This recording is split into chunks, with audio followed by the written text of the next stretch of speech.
Hi guys, welcome back to another coaching cue. Guys, today I wanted to go through a basic misconception a lot of people can make when it comes to performing a deadlift.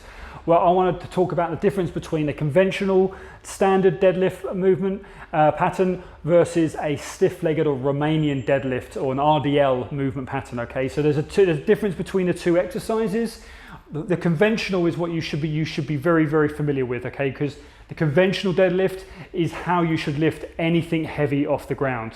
So what we're talking about when we get close to a weight, bending the knees, hips come back, and we're going to lift that weight off the ground utilizing our legs, lower back, upper back, and then as we push our hips back, we bring that weight straight down to the ground, but all the while we're bending the knees, utilizing our legs as much as possible.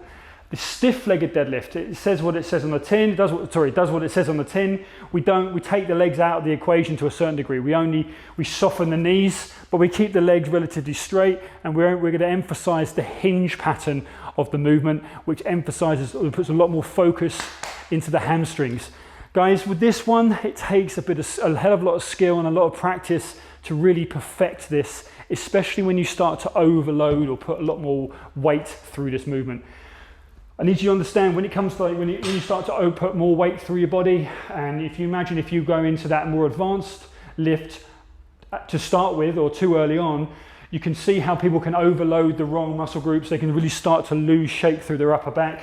So we really want you to get very, very, very comfortable with this conventional deadlift pattern, bending the knees, hips come back, that bar path is staying nice and close to your body before we go into these very strict patterns which are isolating hamstrings and lower back, because you can imagine it's very easy to lose shape on this one and you start to pull through all the wrong muscle groups, and although you'll get the work done over time, you're just going to pull yourself to pieces.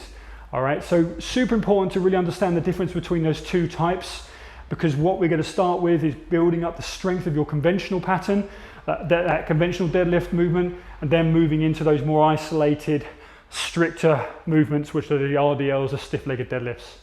All right, which are amazing at developing the hamstring. All right, guys, hope that helps.